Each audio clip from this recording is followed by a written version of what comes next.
그때 예수님께서 열두 사도와 함께 산에서 내려가 평지에 서시니 그분의 제자들이 많은 군중을 이루고 온 유다와 예루살렘 그리고 티로와 시돈의 해안 지방에서 온 백성이 큰 무리를 이루고 있었다. 예수님께서 눈을 들어 제자들을 보시며 말씀하셨다. 행복하여라 가나안 사람들, 하느님의 나라가 너희 것이다. 행복하여라 지금 굶주리는 사람들, 너희는 배부르게 될 것이다. 행복하여라 지금 우는 사람들, 너희는 웃게 될 것이다. 사람들이 너희를 미워하면, 그리고 사람의 아들 때문에 너희를 쫓아내고 모욕하고 중상하면 너희는 행복하다. 그날을 기뻐하고 뛰놀아라. 보라, 너희가 하늘에서 받을 상이 크다. 사실 그들의 조상들도 예언자들을 그렇게 대하였다. 그러나 불행하여라 너희 부유한 사람들, 너희는 이미 위로를 받았다. 불행하여라 너희 지금 배부른 사람들, 너희는 굶주리게 될 것이다. 불행하여라 지금 웃는 사람들, 너희는 슬퍼하며 울게 될 것이다. 모든 사람이 너희를 좋게 말하면 너희는 불행하다. 사실 그들의 조상들도 거짓 예언자들을 그렇게 대하였다. 주님의 말씀입니다. 그리스도님 찬미합니다. 앉으십시오. 찬미의 예수님, 오늘 복음에서 예수님께서는 우리에게 말씀하십니다. 행복하여라 가나안 사람들, 그리고 불행하여라 너희 부유한 사람들. 이 말씀을 듣고 어떤 기분이 드시나요? 여러분, 솔직히 여기 있는 여러분들 그래도 인천에서 괜찮은 사람들이잖아요. 자, 여러분들은 불행한 사람인가요? 불행하세요? 아니죠. 예수님께서 여러분들에게 불행하라고 하시는 걸까요? 예, 아닙니다. 그럼 왜 예수님께서 이런 말씀을 하셨을까요? 그 이유는 예수님을 찾아 저 갈릴레아 호수까지 찾아온 이들이, 그 많은 군중이 바로 가난하고 굶주리고 지금 우는 이들이었기 때문입니다. 예수님을 찾아 그 먼 곳까지 온 사람들은 모두 예수님을 간절히 필요로 하는 이들이었습니다. 그럼 반대로 부유한 사람들은 어디에 있었을까요? 오늘 복음의 좀 뒷부분에는 바리사이가 자신의 마을에 찾아온 예수님을 초대하는 이야기가 나오죠. 부유한 사람들은 예수님을 찾아가지 않았습니다.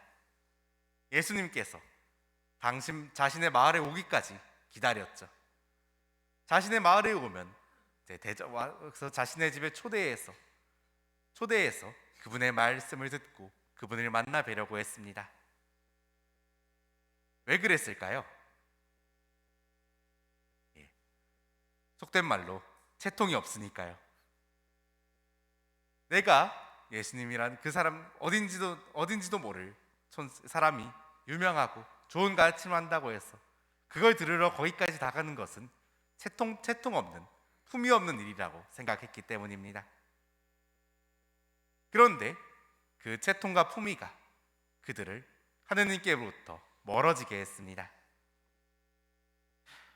그렇게 오늘 예수님께서는 가난한 사람들이 행복하다고 말씀하시고 부유한 사람들이 불행하다고 말씀하신 겁니다.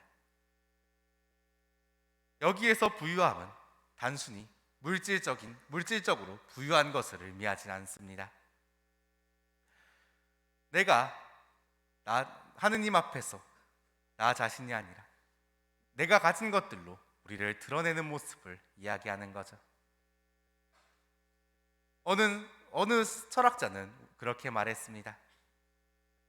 자본주의에 이르러서 사람들은 어느 순간부터 나 자신이 아니라 내가 가진 것들로 나의 존재를 표현하려 한다고요.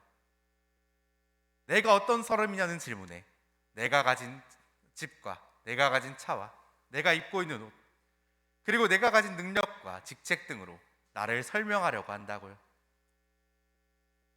그러나 그것들은 나의 본래의 모습이 아닙니다.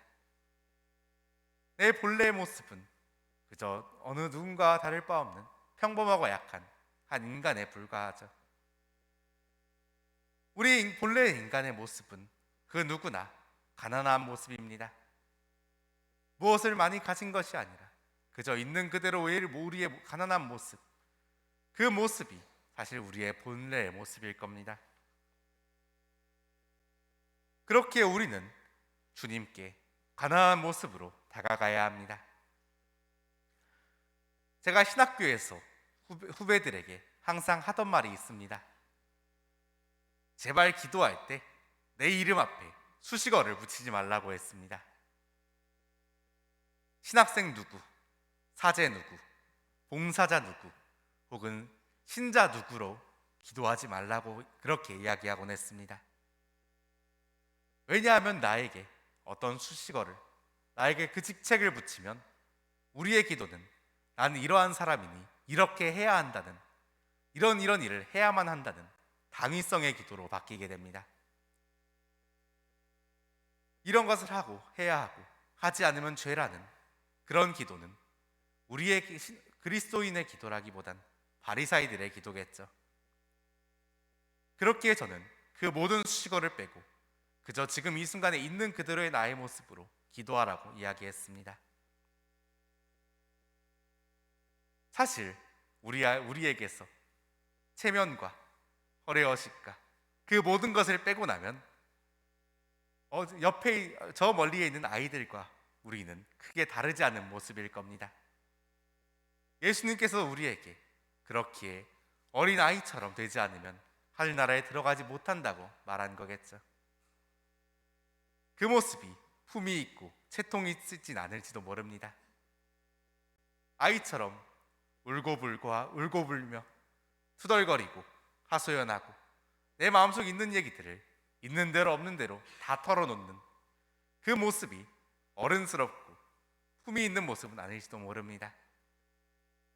그러나 그것이 바로 주님께서 바라시는 모습이고 주님께서 우리를 만드신 그 본래의 모습이며 당신께서 함께하고자 하시는 우리의 가장 솔직한 모습이라는 것을 오늘 우리가 기억했으면 좋겠습니다.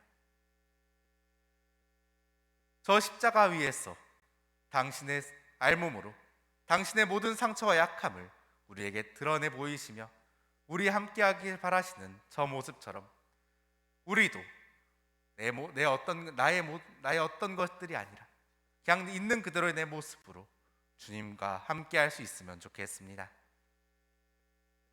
오늘 우리가 주님을 믿고 우리의 모든 것들을 그분께 내어드릴 수 있을 때 그분께서는 그 안에서 우리와 함께 하시고 우리를 당신 뜻대로 이끌어 가실 겁니다. 오늘 화답송 말씀 함께 묵상하며 강론을 마무리합니다. 행복하여라 주님을 신뢰하는 사람, 그는 시냇가의 신문나무 같아 제때에 열매 맺고 잎이 아니시도록 하는 일마다 모두 잘 되리라. 아멘.